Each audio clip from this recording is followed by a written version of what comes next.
I'm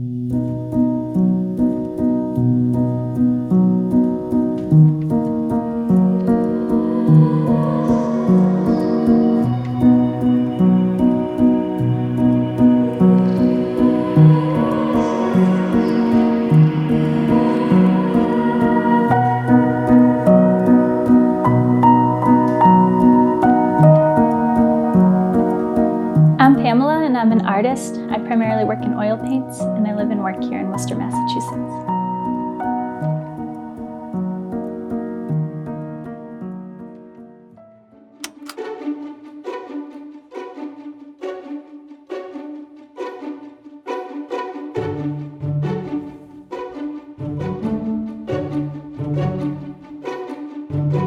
So I've been making art since my childhood.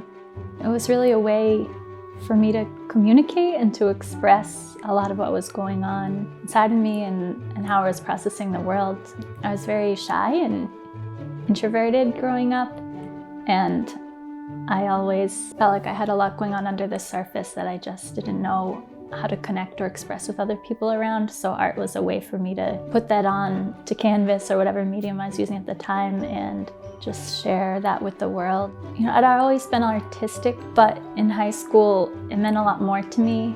I had scoliosis and I missed a lot of days in school. I had to wear a brace, I had to have a surgery, and I felt even more isolated in some ways. But art was my way of opening up my inner world, and it really meant so much to me during that time. And once I decided to go into painting, oil painting is what I used in my course in my second year of college, and I just loved it. I felt like it's so rich, and I actually really like to take a long time on my work, and my work's really personal to me, so I feel like I'm able to sort of infuse more of myself into it. I would describe my art as realism, because I love to make art from a personal place, like what I see around me, and not idealize things, which I think is so common in this society, but just paint what's real to me and make that have meaning. I think that's what a lot of realists were doing. It's not meant to look like a picture. It's meant to express my connection with whatever I'm painting, even if it seems like a very everyday or unnoticeable moment. And I almost put like feelings into things, to people, to places.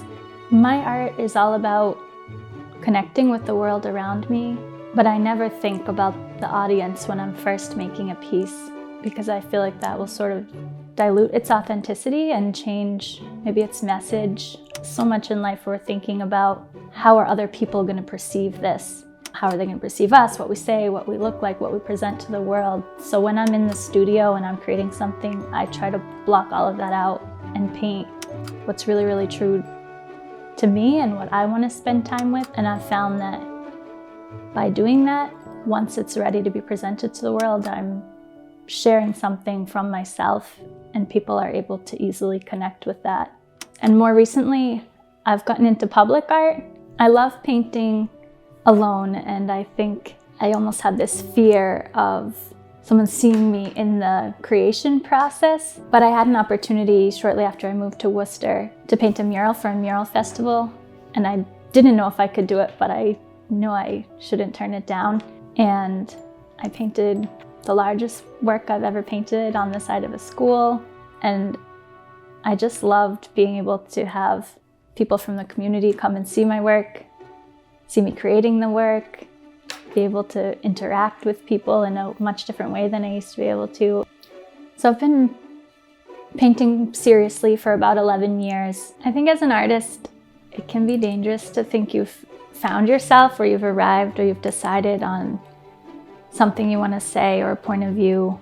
I look back now on works that I sort of hated at the time, and now having some distance from them, I see what I was exploring and what I was figuring out, and I appreciate those paintings more now than maybe I did at the time.